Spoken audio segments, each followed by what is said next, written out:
Hello, and welcome to our live presentation of the second talk with Star Tracy. And if you are new here, or since it's been a minute, if this is the first time in a while, let me remind you what the second talk is. For many females, you get the first talk, which is when our bodies start to have hormones ramping up, and your mom or another trusted female in your family gives you a little what's coming, what for conversation. Certain book in my generation that was very important was Are You There, God? It's Me, Margaret. And we passed it around in its treasured purple Dell earring cover from backpack to backpack. But we didn't get the second talk, which was what to expect when things started ramping down. And frankly, the changes last a lot longer and can be a lot more dramatic than when they ramped up. So I wanted to start a conversation to change that, so that we could talk frankly and not be scared of it and not be embarrassed by it, and not leave it to memes and outdated episodes of the Golden Girls. Not that I don't love me some Golden Girls, they were classics, but frankly, they are the same age. They were the same age as I am now, and I don't feel so much like a Golden Girl. So here we are. And I have been blessed today with a fabulous guest. This is Lisa Feveck. She is an RD, which is a registered dietitian, and she is zooming in all the way from the beautiful Trinidad Tobago. I apologize. You know what, when you get to live in an incredible place like that, you know how to say things better than I do. So if you are looking outside and it is rainy or it is snowy, you can look at her and you can go, that is the life. But not only is the life, she knows what for, on how to maybe eat better and what supplements and things she can suggest to you might help some of these symptoms, because she is very knowledgeable. And we will be open on LinkedIn and on YouTube if you would like to share some questions with us, and she will share her knowledge. She is not a doctor, and so we are offering suggestions because she is very knowledgeable as a dietitian. Don't come for either of us, because she is just sharing her suggestions. That said, we are excited for this conversation, and she has been becoming a good friend of mine over the last month and a half or so, since we were both guests on a mutual friend, Christine Smith's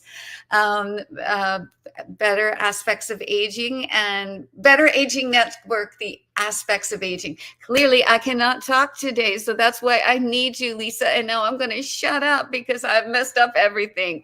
Welcome, my friend. Oh, that's okay. Just blame it on menopause. Right? And yes, you just blame it on menopause. We get away with it.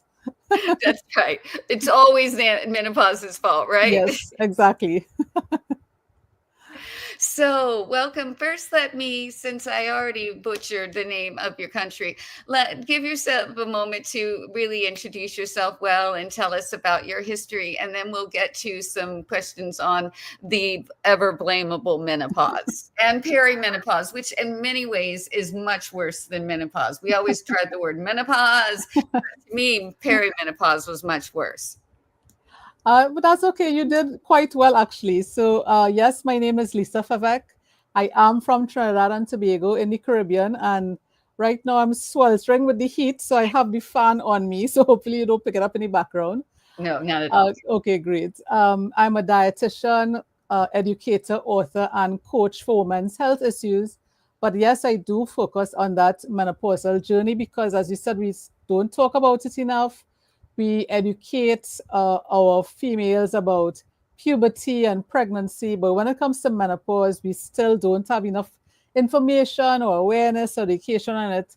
So my passion is to share that and be the voice for women who may not feel like they have a voice when it comes to menopause. So that's why I get up every morning. I love that. That that is passion to me, and Yeah. passion means so much to me. For my followers on the Pebble, and you and I have spoken about that, you're going Hmm. to come be a guest on that too. Yes, yes. Passion is everything, and the Hmm. fact that you have prioritized women in this what can be a difficult period of time, Hmm. not because we should be like Scarlet, oh, but just because it is change, and Yeah. change has let's go with challenges. Change has Yeah. A lot challenges, of challenges. and Yes. your hormones are involved in the change Hmm. and challenges. Yeah. That adds an entire new element to it. So the Yeah. fact that you have dedicated yourself to that with passion Hmm. means a lot to me, which is one of the reasons why I asked you to be a part of this, because I didn't even understand some of the things that I was going through were related to this. And I think I could have navigated them differently in, Yeah. that 2020 hindsight, had Yeah. I had someone working with me and saying, "Did you consider that this might be related to that?"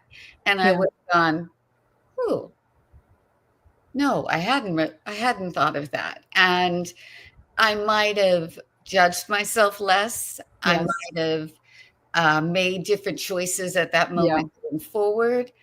And I think when we are in that place, especially with women often choosing to have children later, so we Hmm. are often experiencing perimenopause, or for some women, early menopause, while we still have children, not just Yes. teens and college age, but children in the home. Hmm. Yeah. So we are still playing mommy and acting all Hmm. that out while we are having this church. We Yeah. don't give ourselves a break at all. Hmm. And so knowing that, what would you say that we can proactively do to keep that not just physical energy, but emotional energy up for ourselves?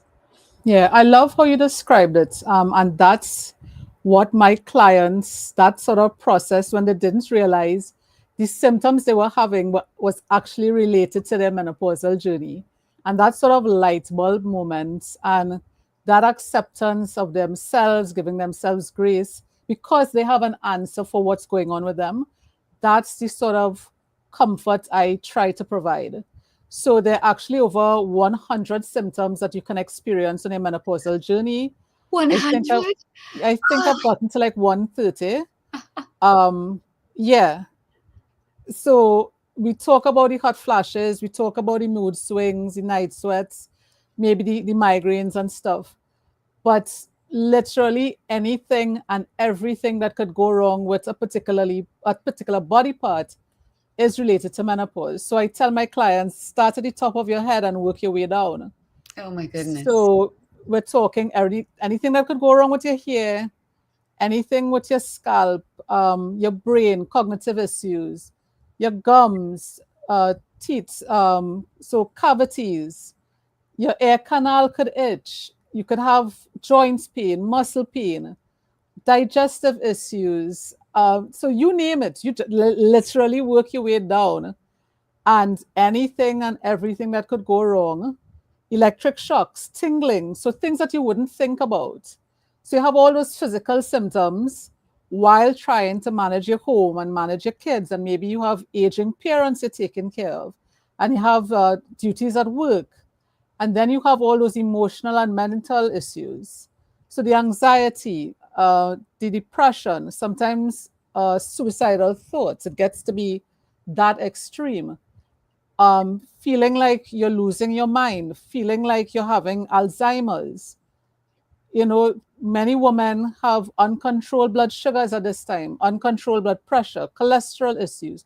They haven't done anything differently. They haven't changed their diet or their workout regimen. They haven't done anything wrong. And they start experiencing these things. And that can make you feel like you're a bad parent, you're a bad partner, you're a bad work colleague, because you have all these things and you don't have an answer for it. And women put themselves last. We're taking care of everyone else and we're putting our health last. So you're walking around with all this confusion, all this overwhelm, and you're trying to function. And some women don't have as many symptoms and they're able to breeze through menopause. Some women, if you're walking around with 60 symptoms at one time, and that has happened, right? My clients literally sit and they tick all the boxes. And I'm like, oh my God, I'm walking around with all of this. What do I do? I can't even get up in the morning. So working with someone like myself who can offer not just nutrition, and yes, that's my specialty, I'm a dietitian, yes, but I also work on the physical activity part, the mindset part. And for me, the mindset part is the most important because, as you said, giving yourself grace, giving yourself that forgiveness. If things don't get done, that's okay, you're not a bad person. All of these things we have to factor in our menopausal journey. Yes, yes. Two thoughts came up to me Mm. as you were talking. The first was when you talked about how some breeze through and some of us struggle so much. And it made me think I had very difficult pregnancies. And I Mhm. remembered these women who were like, oh my gosh, what? I loved being pregnant. Yeah. And it was the best time in my life. And there's almost this envy and Mhm. this feeling like, what's wrong with Yeah. me, that when I am doing these things that are supposed to be this divine female and all of this such, and Yeah. I was like, why can't I just like be pregnant? Why do I have to be um, dizzy and Yeah. nauseated for 5 months and all day instead of just vomit once and move on? Mhm.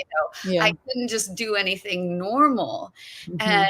and I read that really resonated with me, and I love that you said that because it we have to remember that it's a spectrum for everybody. The Mhm. women, no one woman's body is exactly the same as another Yeah. woman's body, and that we don't have to compare our journey to others. Just like with pregnancy, it's Mhm. great if they had an easy pregnancy. Go with God, Yeah. great. You know, it's just like um, I tried to remember back then, well, at least I had no trouble getting pregnant, and I tried to remind myself of that. Of course, when you're, then I ended up having early labor constantly when you're on weeks of bed rest, Yeah. Yeah.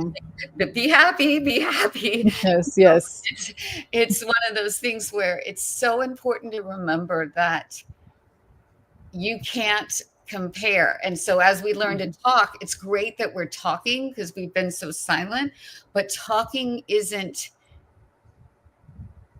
a competition. It's this was my Yeah. experience. And then listen and Yeah. don't take in like the hers is better or hers is worse. It's just listen. Yeah. We just have to listen and say, if it's tough for them, oh my gosh, I'm really sorry you're going through that. Or, oh wow, that's interesting. I didn't know that could be that way or something. But we're not trying to make this just another thing that someone can do better or Yeah.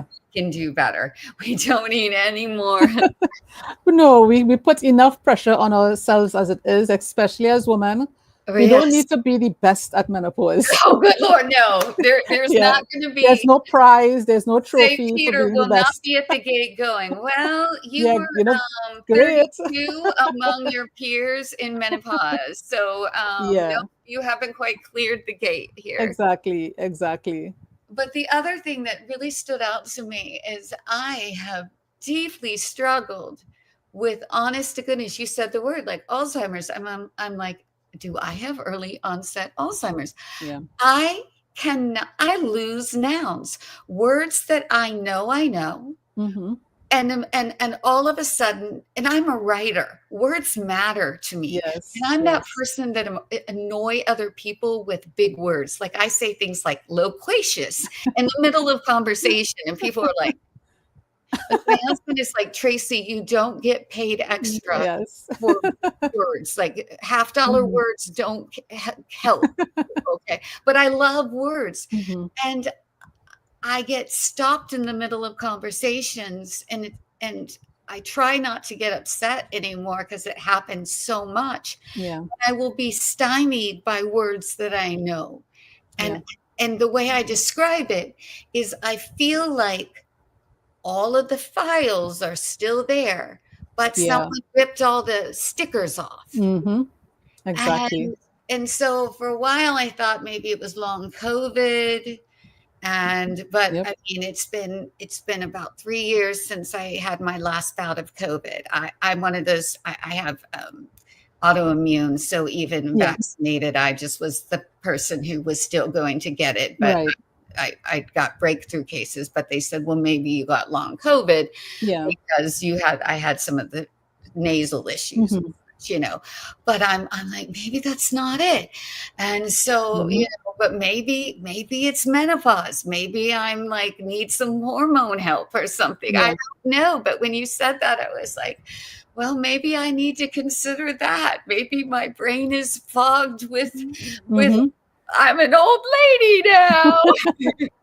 Yeah, and exactly what you're describing and those feelings, that is what we all go through. We think we're getting all the way over the hill. Most of us, because we're losing those words and we're forgetting things we're accustomed doing, we get passed over for promotions. We don't get put on projects anymore.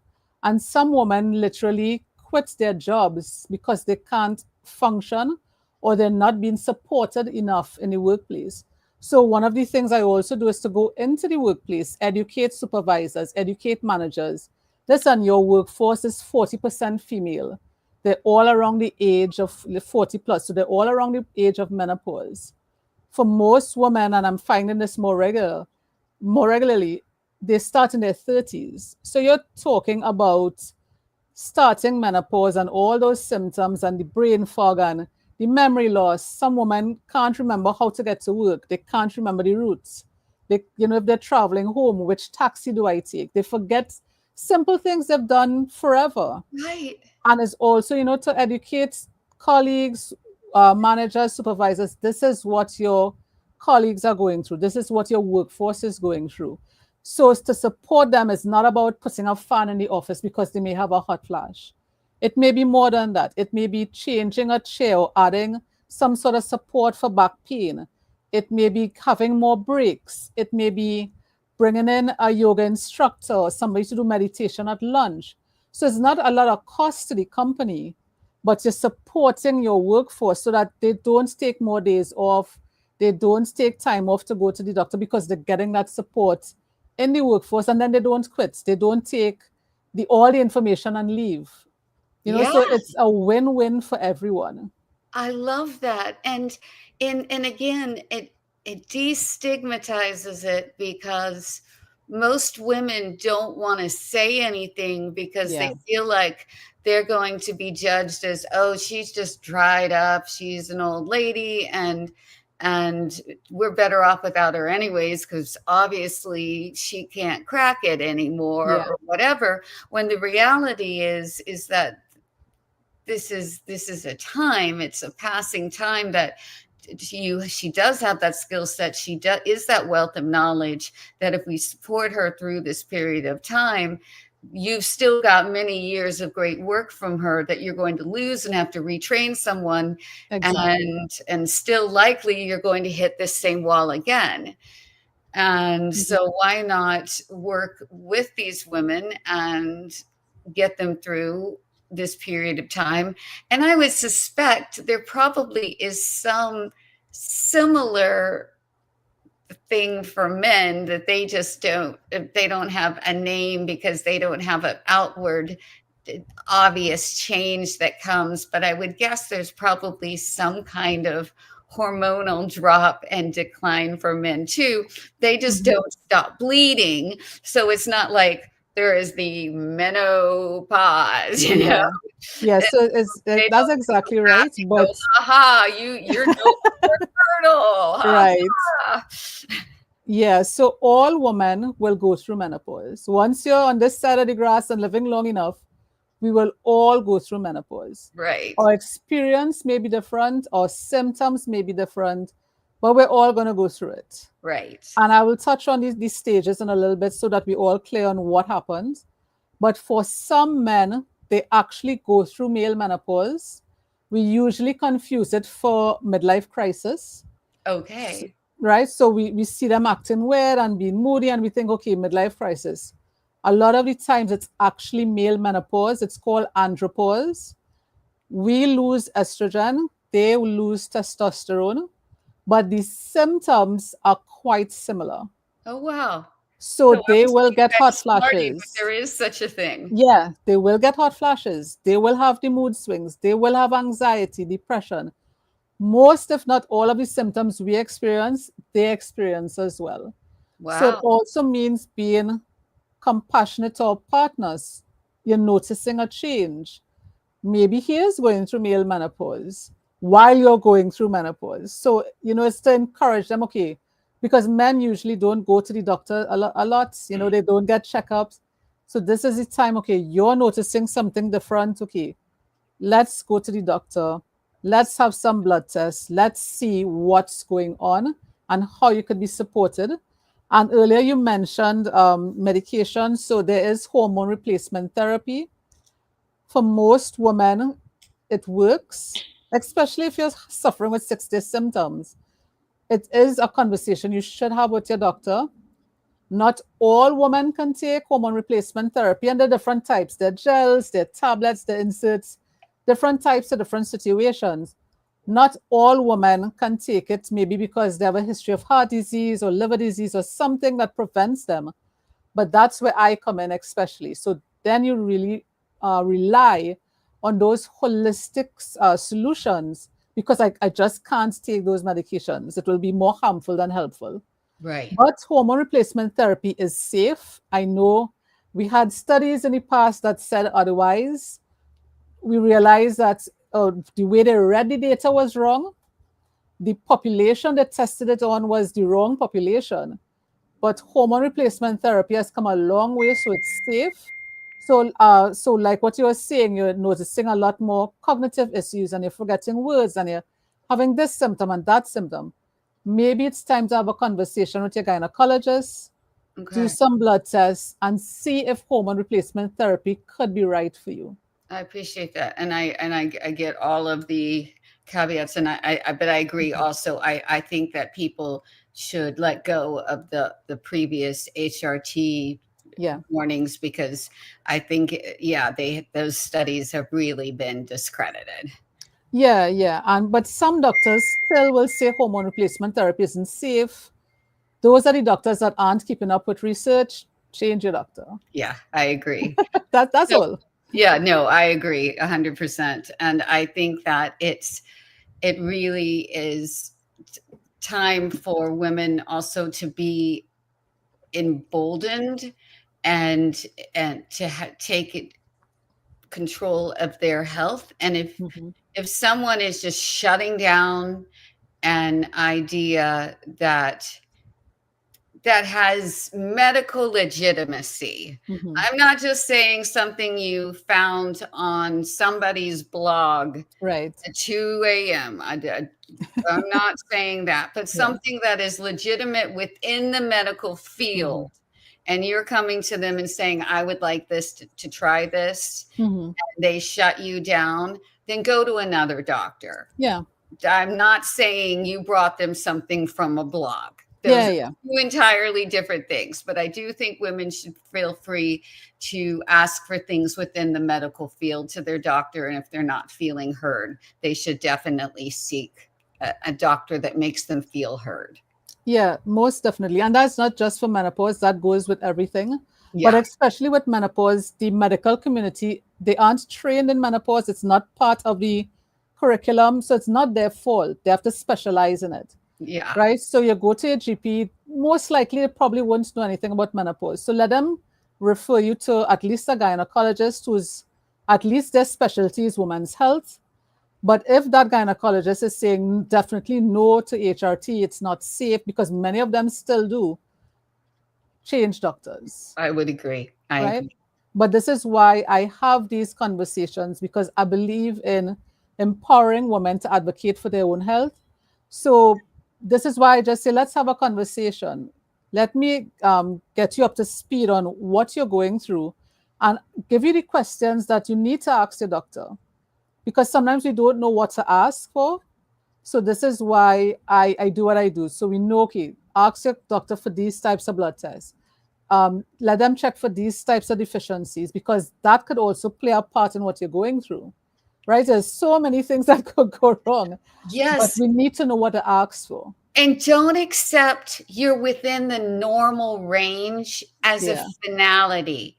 I yeah. can I think that's a very important thing too. Hmm. If you're still feeling terrible and you're going just to your GP and they're saying, well, everything's within the normal range, that doesn't mean everything is normal. And I learned that the hard way with my thyroid. I have Hashimoto's disease, but I kept being told my thyroid was normal, Yeah, until we just accidentally caught that I had goiters on yeah. an MRI for something totally different, Wow. because they were in the normal range. Hmm. Well, when I got to the specialist, she said, well, yeah, they are in the normal range, but everything is all on one side. She said, when you Wow. come to me, I can see that, I can look at it and say, well, technically things are in the normal range, but when everything all trends one direction, Hmm. we look at that differently. And she said, that's not a criticism to your GP. It's just that's not what they do. That's why Right. you come to me. And so it's the same Exactly. thing with what you're saying about going at least to your gynecologist, Yeah. somebody who at least knows female health, which at some point they need to figure out that gynecologists need to study menopause. Please, let's just add that to the. It would be helpful. Sometimes they get educated along the way, which is fine, but at least let them be willing to work with you. Yeah, If they're telling you no, because that's what I experience, you're yeah. too young for menopause. It's like, well, tell But that to my body because it's happening. exactly. And we still have research saying that menopause happens around the age of 51. So many women get told they're too young. It's not menopause, it's something else. And as I said, everything is in the range, the normal range. Normal was dependent on tests done on men. Right? Who don't So, have so it. it's a range. So most of those normal ranges aren't based on women. Right. For example, women usually have a little lower blood pressure range than men, right? So our bodies are different. Then if you're a black woman, brown woman, mixed race like myself, it's going to be different again. So what is normal for you will not be normal for me. It can't be. But we don't Right. have the research to know what those ranges are. So we use the normal range as a guide. But if I still feel like crap, as you said, then I need to go deeper. We need to do different tests. Don't just accept, yes, it's normal, everything is fine, when you know something is wrong. Right. And I this think. is why journaling helps and writing down your symptoms help, especially as you're going through menopause, because 1 month you may experience hot flashes. Next month you may be no hot flashes at all. It may just suddenly disappear. And 6 months down the road, it comes back. Doctors are technicians. If you don't point them in the right direction, they wouldn't know where to start. So write down those symptoms, how you're feeling. If you could write down what you're eating as well, it may help depending on the doctor, or let them refer you to a dietitian, because doctors, again, don't study nutrition. That's not this field of expertise. They're supposed to send you to a dietitian, right? So work hand in hand with a team to figure out what's wrong. Don't just accept you're in the normal range, so go home and Right. everything is Right. fine. And nothing is, something is wrong, right? So yeah, totally agree. Yeah. I cannot believe it, Lisa, but We have flown through a half Oh my God, hour. half hour. I think we will have to have you come back because I think we have just barely touched the iceberg of Yeah, I knowledge. didn't even describe the menopausal stages. I We know. just, yeah, we need a We'll part have to two. get to that for sure. Yeah, But I thank you so much for your time, and we will definitely, guys, if Lisa will be willing to come back again, I will okay, definitely have her back. definitely. And thank you for anyone who tuned in live, and for my guests who will come back and watch it on Replay, yeah. the replay. Yeah. Thank And you so much for having me. This was fun, and I applaud what you're doing. thank It's you. really important that we have that second talk. So thank you so much. I appreciate that. And if you want more second talk, be sure to like and follow. Hit that subscribe button. Yeah. Thank you, guys. Bye now. Take care.